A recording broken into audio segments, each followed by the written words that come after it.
لا حول ولا قوة إلا بالله العلي العظيم. أعوذ بالله السميع العليم من الشيطان الرجيم. بسم الله الرحمن الرحيم.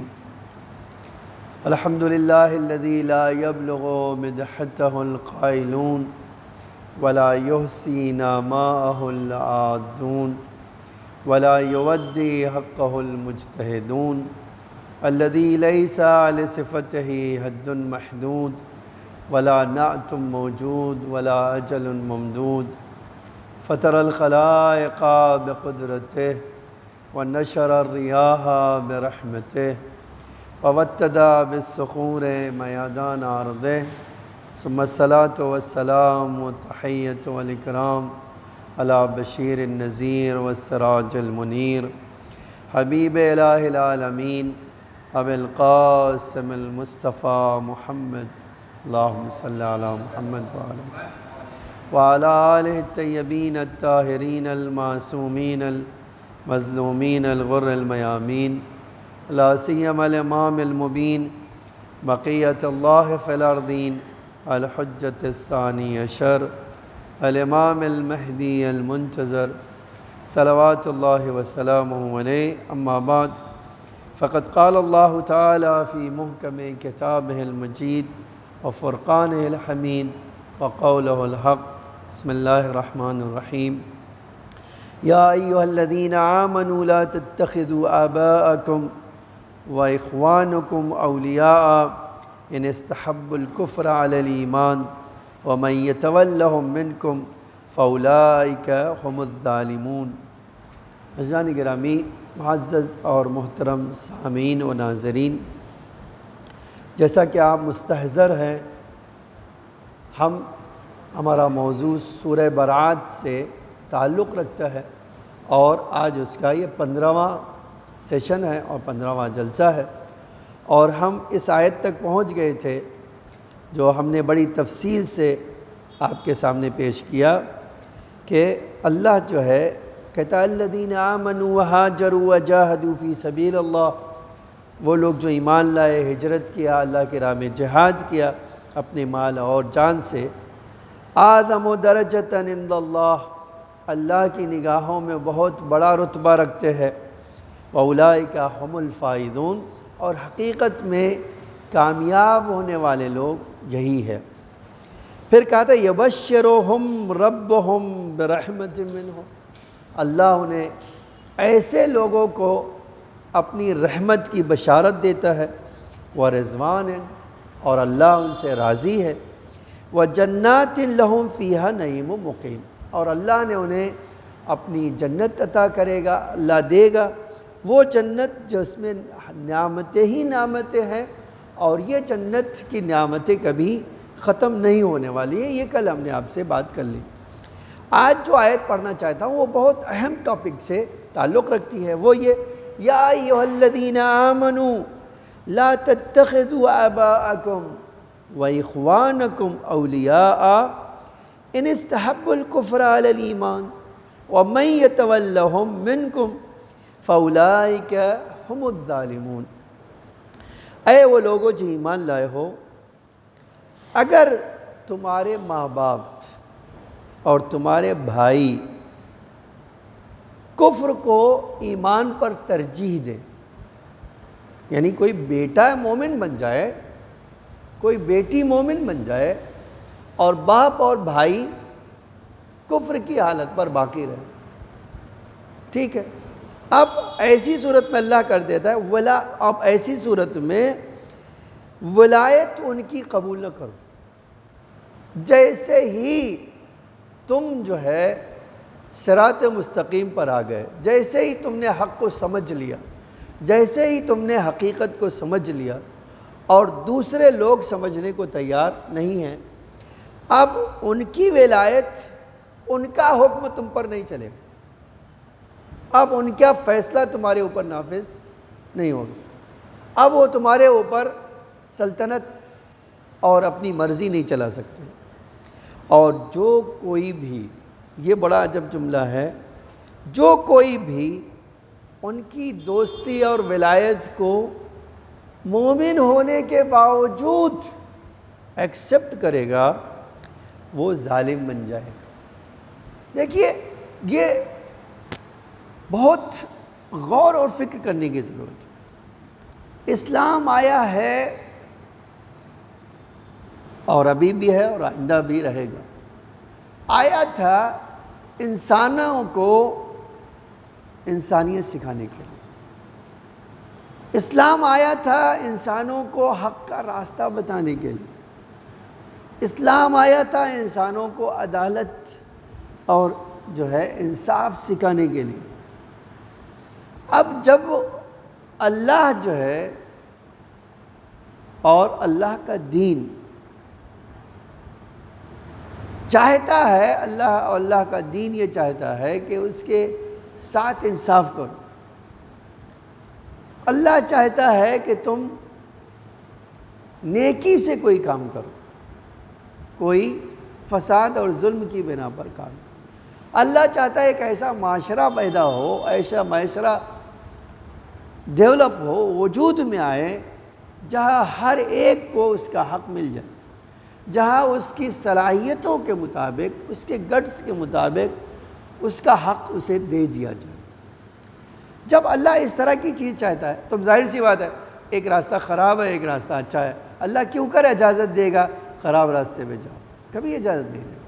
اسی لیے اللہ کہہ رہا ہے جو حق سمجھ گئے ہیں، جنہوں نے حق کو گلے لگا لیا ہے، اب ان کو حق نہیں ہے کہ باطل کے راستے پہ جائیں۔ اب آپ کو ان کو حق نہیں ہے کہ وہ حقیقت اور ایمان چھوڑ کر کفر کے راستے کو اپنائیں۔ تو یہ جو آیت ہے اس کے بعد ارشاد ہوتا ہے، آپ غور کیجئے گا، اس کے اوپر ارشاد ہوتا ہے وَمَن يَتَوَلَّهُم مِّنكُمْ فَإِنَّهُ مِنْهُمْ۔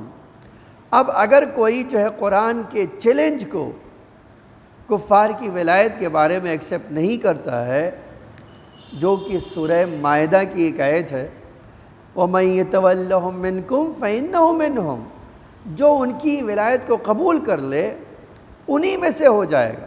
قرآن سورہ آل عمران میں ارشاد فرماتا ہے وَمَن يَفْعَلْ ذَلِكَ، جو اللہ کہے تم بلند ہو اور اس بلندی کو قبول نہ کرے، فَلَيْسَ مِنَ اللَّهِ فِي شَيْءٍ، وہ اللہ کی نگاہوں میں کچھ بھی نہیں ہے، اللہ کی نگاہوں میں اس کی کوئی ویلو نہیں ہے۔ اب آپ دیکھیے کہ پیغمبر کے ساتھ جو لوگ مدینہ ہجرت کر کے گئے، کچھ مومن گئے تو یقینی بات ہے اس کے ان کے والدین، ان کے گھر والے ناراض ہو گئے کہ پیغمبر کے ساتھ کیوں جا رہے ہو چھوڑ کر؟ تو انہوں نے کہا کہ ہم اللہ کے دین کے لیے جا رہے ہیں۔ لوگوں نے کہا کہ کیا اللہ کی دین کے لیے تم ہماری ناراضگی مول لے گو؟ تم ہمارے راضی، ہم ناراض ہو رہے ہیں، اس کے باوجود چھوڑ کے چلے جاؤ گے؟ تو انہوں نے کہا کہ نہیں نہیں نہیں، ہم نہیں جائیں گے آپ کو چھوڑ کر۔ آپ ہمارے سرپرست ہیں، ہمارے بزرگ ہیں۔ اللہ کہتا ہے کہ سرپرستی میری ہے، میں نے پیدا کیا ہے، اور مجھ سے بڑھ کر کسی کی سرپرستی نہیں ہے، میں سب چیز کا مالک ہوں، تو حکومت بھی میرے اوپر کسی کی حکومت نہیں چلے گی۔ اسی لیے آیا ہے آج قرآن کی آیت حدیث ہے، الاسلام یعلو ولا یعلی علیہ، اسلام بلند ہے، اس کے اوپر کوئی بلندی نہیں ہو سکتی ہے، وہ آخری چیز ہے، وہ آخری حد ہے بلندی کی۔ اب اندازہ کیجئے کہ پیغمبر اکرم صلی اللہ علیہ وسلم، اللہم صلی علی محمد، کی خصوصیت یہ تھی کہ اللہ کا رسول جو ہے کہتا ہے جو ان کی ولایت قبول کرے گا وہ انہی کا بن جائے گا، اللہ والا بن جائے گا۔ اب یہاں جو ہے کبھی غور کیجئے گا، ایک بہت اہم موضوع پہ آتا ہے، اور ہر انسان کے، شاید آپ کے دل میں یہ بھی سوال آئے، میرے دل میں بھی آتا ہے، آپ کے دل میں بھی، کہ کیا اللہ چاہتا ہے انسانوں کو ٹکرانا؟ کیا اللہ چاہتا ہے انسانوں کو لڑانا؟ آج ہم اس ہندوستان میں رہتے ہیں، کیا ہماری یہ دوستی بینڈ ہے؟ جو ہمارے جو ہے ہم مذہب نہیں ہے، جو مومن نہیں ہے، کیا ہم ان سے دشمنی کریں؟ کیا ہم ہر بات میں ان کی مخالفت کریں؟ یہ اللہ ہم سے چاہتا ہے؟ جواب یہ ہے کہ جی نہیں، اللہ آپ سے یہ نہیں چاہتا۔ تو کہ اللہ پھر چاہتا کیا ہے؟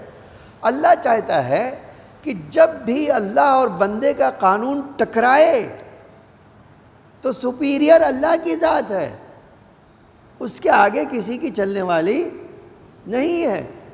بالکل اسی طرح سے کہ آج قرآن یہ کہتا ہے وَإِن جَاهَدَاكَ، آج اے میرے حبیب وَإِن جَاهَدَاكَ عَن تُشْرِكَ بِهِ، اگر یہ لوگ چاہتے ہیں شرک کرنا، اگر یہ چاہتے ہیں مخالفت کرنا، تو اے میرے حبیب آپ ان کی پرواہ نہ کیجیے، یہ بندے ہیں، اللہ کوئی اور ہے، خالق کوئی اور ہے، ان کے لیے آپ بندوں کے لیے اللہ کے حکم کو پامال نہ کیجیے، اللہ کی پاسداری کیجیے۔ ہاں اللہ کے علاوہ اگر معاملہ کسی اور کا ہوتا تو اللہ کہتا تھا کہ ٹھیک ہے اب تم ماں باپ کے ساتھ اچھائی کر سکتے ہو، ہاں بالکل کر سکتے ہو، آپ ان کے ساتھ نیکی کر سکتے ہو، اچھا کر سکتے ہو، آپ ان کے ساتھ بھلائی کر سکتے ہو، جی ہاں ان کے ساتھ بھلائی کر سکتے ہو، لیکن بھلائی کرنا اور ہے، ان کی محبت اور ان کی ولایت دل میں قبول کرنا اور ہے۔ یہی وجہ ہے کہ ولی کون ہے؟ اللہ اعلان کرتا ہے قرآن میں انما ولیکم اللہ، اصل ولایت خدا کی ہے، ورسولہ، اور اس کے رسول کی ولایت ہے۔ اور کس کی ولایت ہے؟ انما ولیکم اللہ ورسولہ والمومنون، اور مومنین کی ہے۔ کون مومن؟ اللہ وہاں بتاتا وضاحت کرتا ہے الذین یقیمون الصلاۃ، وہ مومن جو نماز قائم کرتا ہے، وہ یقیمون الصلاۃ ویؤتون الزکوٰۃ، اور زکوٰۃ دیتا ہے وہم راکعون، جبکہ وہ رکوع کی حالت میں، یعنی علی علیہ السلام۔ تو اگر معاملہ آ جائے ان کی بات مانے یا ماں باپ، کافر ماں باپ کی بات، اللہ کہتے جی نہیں، آپ کو اللہ کی بات ماننا ہے، آپ کو رسول اللہ کی بات ماننا ہے، آپ کو مولا کائنات کی بات ماننا ہے۔ تو یہ مسئلہ جو ہے کہ دوستی اور ولایت جو ہے جب ٹکرا رہی ہو مومن اور کافر کی، تو مومن کو چاہیے کہ اللہ کی ولایت قبول کرے، کافر کی ولایت قبول نہ کرے۔ اب یہاں پر یاد رکھیے ایک جملہ ہے، اور شاید اللہ ہم سے یہی چاہتا ہے کہ دیکھیے مسئلہ جذبات اور ایموشن کا نہیں ہے۔ مسئلہ یہ نہیں ہے کہ باپ نے بیٹے کو پالا ہے، اب بیٹے نے اپنا دین الگ کر لیا، تو کیا یہی اس کے بڑھاپے کا تقاضا ہے کہ بیٹا چھوڑ کر چلا جائے؟ اسلام یہ نہیں کہتا کہ چھوڑ کر چلا جائے۔ کافر ماں باپ کے ساتھ بھی اسلام کہتا ہے کہ ان کے ساتھ بھلائی سے پیش آؤ، ان کے ساتھ اچھائی سے پیش آؤ، لیکن جب معاملہ آتا ہے خدا کا تو اللہ کہتا ہے کہ جب میرے مقابل میں آ کر کھڑے ہو جائیں تو تمہیں میری بات کو ماننا ہوگا، ان کی بات کو نہیں ماننا ہوگا۔ اسی لیے اگر کوئی کسی کا باپ خدا نخواستہ کافر ہو تو اس کی ولایت اس کے بیٹے پہ نہیں ہے۔ اور دیکھیے یہ بات جاننے کی ہے کہ گھریلو فیملی جو ٹرمز ہوتے ہیں، فیملی جو ریلیشن ہوتا ہے، اس فیملی ریلیشن کو کبھی اپنے دین کے اوپر حاوی نہیں ہونے دیتے۔ یعنی آپ کا دین آپ کے فیملی ریلیشن کو کے سامنے ٹکراتا نہیں ہے، لیکن جب بات چوائس کی ہو کہ آپ کو فیملی ریلیشن لینا ہے یا دین لینا ہے، تو اللہ کہتا ہے تمہیں دین لینا ہے، تمہیں فیملی ریلیشن کی بات۔ اور اس کی سب سے بڑی دلیل پیغمبر کے چچا اور پیغمبر کی ہے۔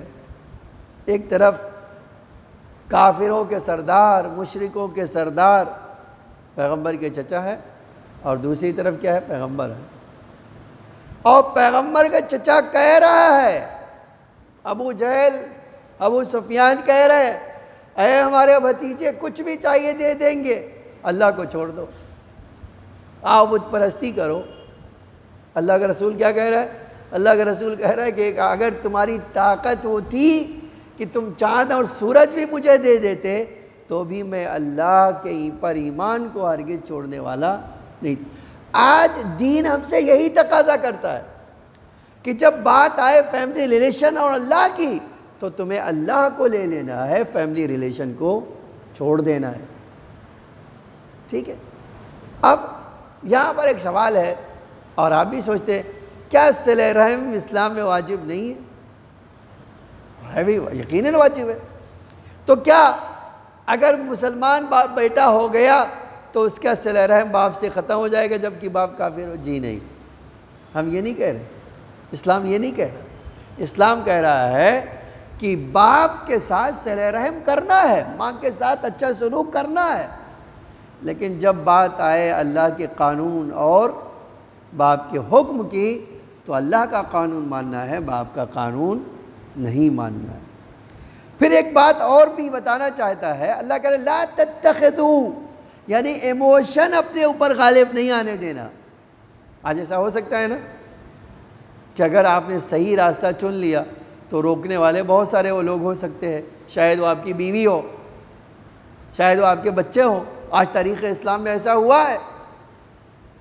آپ دیکھیے جنگ جمل میں جب آمنا سامنا مولا کائنات کا اور طلحہ اور زبیر کے ساتھ ہوا تو عجب جملہ ہے. زبیر کو امام نے بلایا جنگ سے پہلے بلایا، کہا تم نے میرے خلاف یہ لشکر کھڑا کر دیا ہے، یہ لشکر میرے خلاف لائے ہو، اب تمہیں ایک بات پوچھنا چاہتا ہوں، کیا اللہ کا دین نہیں کہتا کہ اللہ کے رسول کی ولایت اور اللہ کی ولایت مانو؟ کیا تم سے رسول اللہ نے نہیں کہا تھا اے زبیر میرے بعد علی کے پیچھے چلنا؟ آج تم میرے پیچھے چل رہے ہو کہ آگے جا رہے ہو؟ تم وہ نہیں تھے جو اہل بیت کا دفاع کرنے کے لیے جب خلیفہ نے پیغمبر کے بعد کرسی لے لی تو تم کھڑے نہیں ہوئے تھے اور تم یہ نہیں کہتے تھے کہ یہ حق علی کا ہے؟ تو آج وہ بھول گئے بات. کل تک تمہیں یاد تھا، تم خلیفہ سے لڑ رہے تھے ہمارے لیے کہ یہ حق علی کا ہے، تو آج وہی بات تمہیں یاد نہیں آتی. جانتے کیا ہوا؟ زبیر نے کہا مجھے یاد آ گیا. کہا اب تک کیا کر رہے تھے؟ کہا اب میں نہیں لڑوں گا آپ سے. اب سوال تھا، دیکھیے یہ بہت بڑا سوال تھا.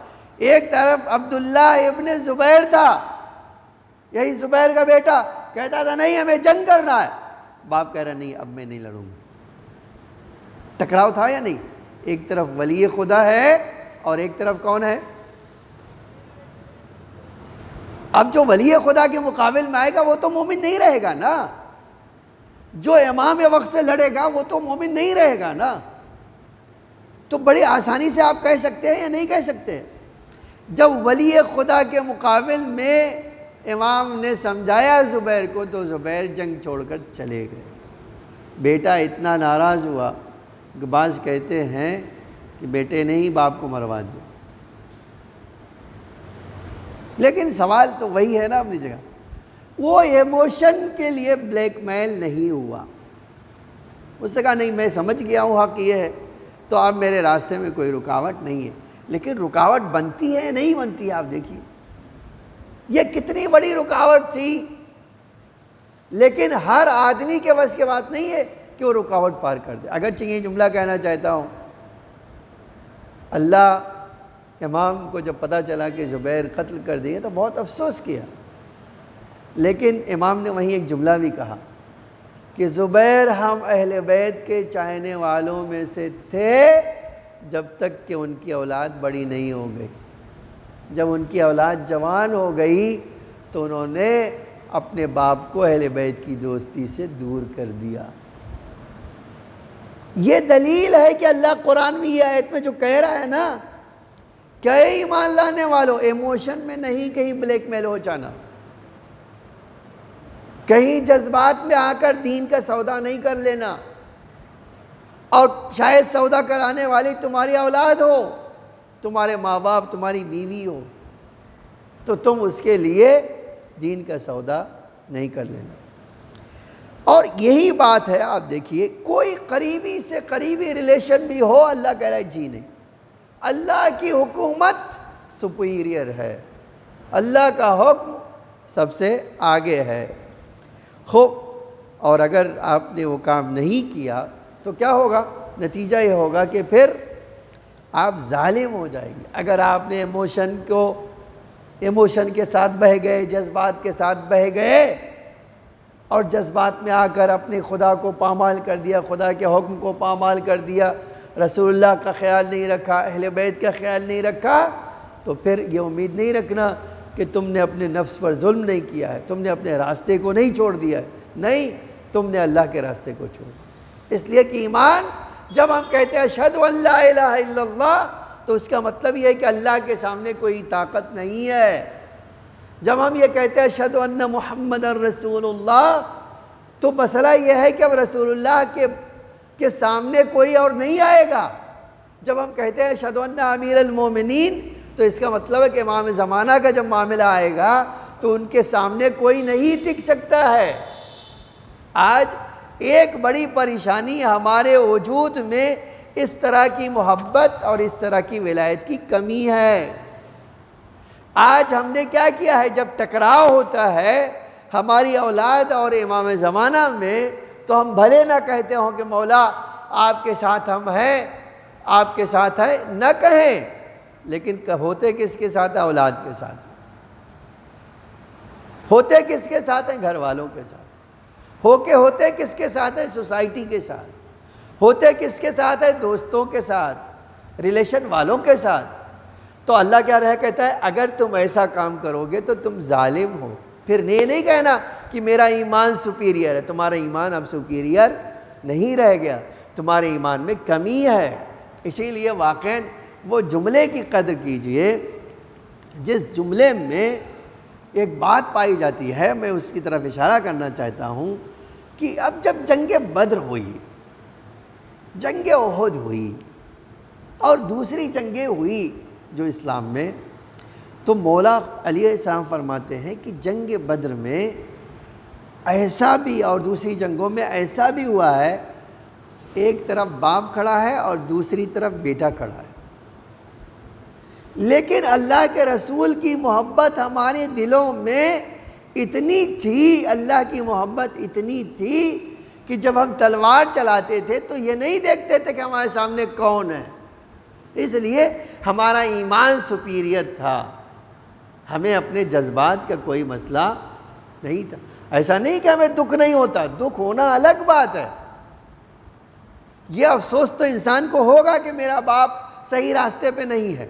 آج ہم دنیا میں دیکھتے ہیں کہ اگر کسی کو باپ خدا نخواستہ شراب پینے لگے، خدا نخواستہ کسی برائی میں پڑ جائے، خدا نخواستہ کسی گناہوں میں آلودہ ہو، تو ایسا نہیں کہ بیٹے کو شرمندگی نہیں ہوتی، رشتہ داروں کو شرمندگی نہیں ہوتی، خاندان کو جو ہے سر نہیں جھکتا ہے، سب ہوتا ہے، لیکن ہوتا کیا ہے؟ ان سب کے باوجود شرم جھک جاتا ہے، کوشش کرتے ہیں کہ بھئی وہ چھوڑ دے، لیکن اگر وہ نہیں چھوڑتا تو کیا ہم بھی وہی کام کرنے لگتے ہیں، لیکن وہ کام تو نہیں کرتے۔ کہتے ایک آدمی عزت کا نیلام کر چکا ہے تو کیا سارے لوگ اپنی عزت نیلام کرتے ہیں؟ تو افسوس ہونا الگ مسئلہ ہے، لیکن اس کے طریقے پہ جانا الگ مسئلہ ہے۔ آج دین ہم سے یہ کہتا ہے کہ غلط کا ساتھ نہ دو، چاہے وہ قریبی سے قریبی انسان تمہارا وہ غلط کام کیوں نہ کرنا، تمہارا باپ ہی کیوں نہ کرنا۔ اسی لیے صدر اسلام میں جو لوگ ایمان لائے ہیں ان کے ایمان کی قدر و منزلت بہت ہے۔ کیوں؟ اس لیے کہ ان کا سیکریفائی بھی بہت ہے۔ انہوں نے گھر چھوڑ دیا، بچوں کو چھوڑ دیا، بیوی کو چھوڑ دیا، ماں کو چھوڑ دیا، باپ کو چھوڑ دیا، دولت کو چھوڑ دیا، شہر کو چھوڑ دیا، کس لیے؟ ایمان کی محبت۔ یہ ہے وہ ایمان جس کے لیے اللہ کہہ رہا ہے کہ میں ان سے راضی اور یہ مجھ سے راضی، اس کے علاوہ آپ کو نہیں ملے گا۔ آپ کبھی سوچئے گا یہ موضوع کہ اللہ نے جو دین مجھے دیا ہے اور جب مجھ سے کہا ہے کہ لا الہ الا اللہ کہو اور میں لا الہ الا اللہ کہتا ہوں، تو اس کا مطلب ہی یہ ہے کہ اب کسی بے دین کی حکومت میرے اوپر نہیں ہوگی، اب ساری حکومت میرے اوپر کس کی ہوگی؟ اللہ کی ہوگی، اللہ کے رسول کی ہوگی۔ آج جو امام زمانہ علیہ السلام غیبت کے پردے میں ہے نا، اللہم صلی اللہ علیہ، غیبت کے پردے میں ہے، اس کی وجہ یہی ہے کہ ہم نے اپنے دلوں پر، اپنے وجود پر حاکمیت اسلام اور حاکمیت خدا کو مانا تو ہے، لیکن کب تک؟ جب تک میرا فائدہ ٹکراتا نہ ہو، جب تک میرے بزنس کے سامنے یہ لوگ نہ آتے، جب تک میری دنیاوی زندگی کے ساتھ ان کا مقابلہ نہ ہوتا ہو۔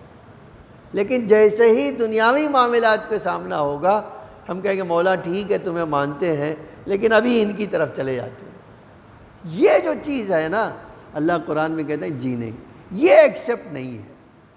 ہم کبھی بھی یہ بات پسند نہیں کریں گے کہ کوئی مومن ہوتے ہوئے بھی کیا کرے؟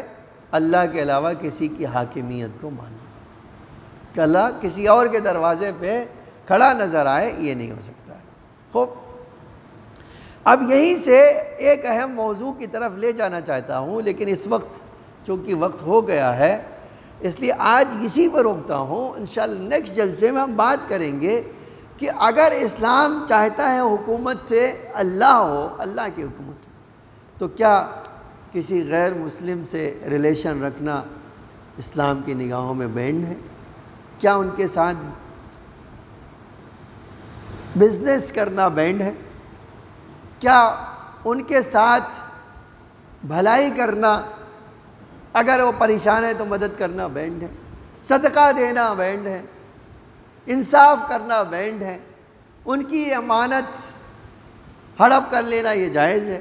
ان کے ساتھ عہد و پیمان کرنا، عہد و پیمان کے اوپر اتنی تفصیل سے بات کر چکے کہ عہد و پیمان کے اگر وہ حامی ہیں، آپ نے کیا ہے تو آپ پورا کیجئے جب تک کہ وہ آپ کے دشمنوں کے ساتھ ہاتھ نہ ملے۔ تو اس کے بارے میں ایک تفصیلی گفتگو کریں گے، کیونکہ یہ ہماری زندگی سے جڑا ہوا ہے، آج ہم کہیں نہ کہیں اس میں مبتلا ہیں، تو ہمیں وہ باؤنڈری کے بارے میں جو اسلام ہمارے لیے کھینچتا ہے اس کے بارے میں بات کرنا ہوگی۔ آپ دیکھیں کربلا میں ہی ایسا ہوا ہے کہ ایک طرف باپ تھا، دوسری طرف بیٹا تھا، ایک طرف ایک بھائی ہے اور دوسری طرف دوسرا بھائی ہے، لیکن کیسا ان کا ایمان تھا آپ دیکھیے، انہوں نے اپنی ایمان کی، آج اس سے بڑھ کر کیا مثال ہو سکتی ہے؟ یزید کا بیٹا جب یزید مر گیا تو اس کو خلافت کی کرسی پہ بٹھایا، تو بیٹھا اور اس نے بڑا عجب جملہ کہہ کے اتر آیا، اس سے کہا کہ میرے باپ نے اہل بیت کے ساتھ ظلم کیا ہے، میرے دادا نے ان کے ساتھ ظلم کیا ہے، آج وہ قبر میں ہیں، ان کا کیا حال ہوگا وہی جانتے ہیں، میں یہ کام کر کے اپنے ہاتھ کو رنگین نہیں کرنا چاہتا، یہ حق جس کا ہے وہ لے لے، مجھے کسی کا حق نہیں چاہیے۔ آپ دیکھو یہ بہت بڑی جرأت کی بات ہے، حتیٰ میں نے تاریخ میں دیکھا کہ جب اس نے یہ جملہ کہا یزید کے بیٹے نے، تو اس کی ماں نے کہا کہ کاش تجھے پیدا ہوتے ہی وہ میں نے مار دیا ہوتا کہ تو خلافت کو چھوڑ رہا ہے۔ اس سے کہا ماں تم مجھے دھوکہ نہیں دے سکتی ہو، میں جب اللہ پر ایمان لایا ہوں تو اللہ کی بات مانوں گا، اللہ کے علاوہ کسی کی نہیں۔ آپ دیکھو یہ ہے ایمان۔ اسی لیے ہم کربلا میں جب ٹکراؤ دیکھتے ہیں نا کہ ایک طرف بیٹا ایک طرف باپ ہے، ایک طرف بھائی ہے دوسری طرف دوسرا بھائی ہے، تو آپ کبھی سوچئے کتنی عجیب شکل ہوئی ہوگی نا۔ اب جب جنگ کرنے کے لیے جا رہے بھائی سامنے آیا تو مومن بھائی نے خیال نہیں کیا۔ آج روایتوں میں ہے ایک آدمی امام حسین سے آ کر کہتا ہے آپ نے میرے بھائی کو بہکا دیا ہے۔ امام نے کہا کہ تو بہک گیا ہے وہ نہیں، اور اگر تو لے جانا چاہتا ہے تو یہ ہے چلا جا، سامنے ہی بات کر لیں۔ عجب جملہ ہے۔ اس بھائی نے پلٹ کر کہا بھیا تم غلطی پر ہو، تم سدھارو اپنے آپ کو، میں فرزند زہرا کے ساتھ ہوں، میں رسول اللہ کے ساتھ ہوں، میں علی مرتضیٰ کے ساتھ ہوں، تم کس کے ساتھ ہو یہ بتاؤ۔ بنی امیہ کے، اور تاریخ نے لکھا ہے وہی کربلا میں امام حسین کی نصرت میں جنگ کرتے ہوئے جان دے دی۔ آج ہم اس پہ سلام کرتے ہیں نہیں؟ سلام ہو اس عظیم انسان پر جس نے بھائی کی پرواہ نہیں کی، گھرانے کی پرواہ نہیں کی، بلکہ امام وقت کو یہ کہتا رہا میرے مولا تمہاری محبت ہر چیز سے بڑی۔ اور آپ دیکھیے ان کی جانفشاری یہی ہے، وہ جب تک زندہ رہے حسین کی طرف ایک تیر آنے نہیں دیا، اہل بیت کے بچوں کی کوئی شہید ہونے نہیں دیا، اور یہ کہتے تھے ہماری زندگی میں اہل بیت کے بچوں پر کوئی آنچ آ جائے ہماری زندگی کے اوپر لعنت ہو، ہم یہ کام نہیں کرنے تھے۔ آپ کبھی سوچئے چاہے وہ حبیب رہے ہوں، حتیٰ یہ جملہ جو تاریخ کا ہے کہ جب زہیر کی لاش پر حبیب پہنچے تو زہیر سے کہا کہ اے زہیر وصیت کرنا چاہتے ہو تو وصیت کرو، تمہارے بچے ہیں یہاں، تمہارا بچہ چھوٹا ہے، بتاؤ کچھ کہنا چاہتے ہو۔ تو آخری سانس لے رہے تھے زہیر، کہتے ہاتھ مشکل سے اٹھایا اور امام کی طرف اشارہ کیا، کہا حبیب اپنے مولا کو تنہا نہ چھوڑنا، میری وصیت یہ ہے تم سے کہ حسین کو تنہا نہ چھوڑنا، زہرا کے لال کو تنہا نہ چھوڑنا۔ لیکن ہائے رے کربلا کا وہ منظر، ایک وقت آیا امام یہ کہتے ہوئے نظر آئے حل من ناصر ینصرنا، کوئی ہے جو حسین کی مدد کرے، ہے کوئی جو زہرا کے لال کی فریاد کو پہنچے۔ عجب روایت کا جملہ ہے، ذاکرین سے سنا ہے میں نے کہ کسی نے جب سلام کیا تو امام نے پلٹ کر دیکھا، پوچھا بھائی تو کون ہے جو کربلا میں حسین کو سلام کر رہا ہے؟ کربلا میں کوئی حسین کو سلام کرنے والا نہیں ہے۔ یہ سننا تھا کہ ایک بار آنے والے نے تڑپ کر کہا مولا میں مدینے سے آیا ہوں، آپ کی بیٹی کا خط لے کر آیا ہوں، مولا میں مدینے آیا تھا آپ کے نانا کی زیارت کرنے کے لیے، لیکن جب مدینے سے زیارت کر کے باہر نکل رہا تھا تو ایک چوراہے پہ ایک بچی کو دیکھا جو تڑپ تڑپ کر کہتی تھی کوئی ہے جو میرے بابا تک میرا پیغام پہنچا دے، کوئی ہے جو میرا خط میرے بابا کو پہنچا دے۔ ارے میرے بابا نے مجھ سے کہا تھا بیٹا کہیں سکون ملے گا تو میں علی اکبر کو تجھے لینے بھیجوں گا۔ آئے 4 مہینے ہو گئے، نہ میرے بابا نے علی اکبر کو بھیجا نہ ہی کسی کو لینے کے لیے بھیجا۔ آئے میری خبر کوئی پہنچانے والا، میرے بابا تک میری بات پہنچا دے۔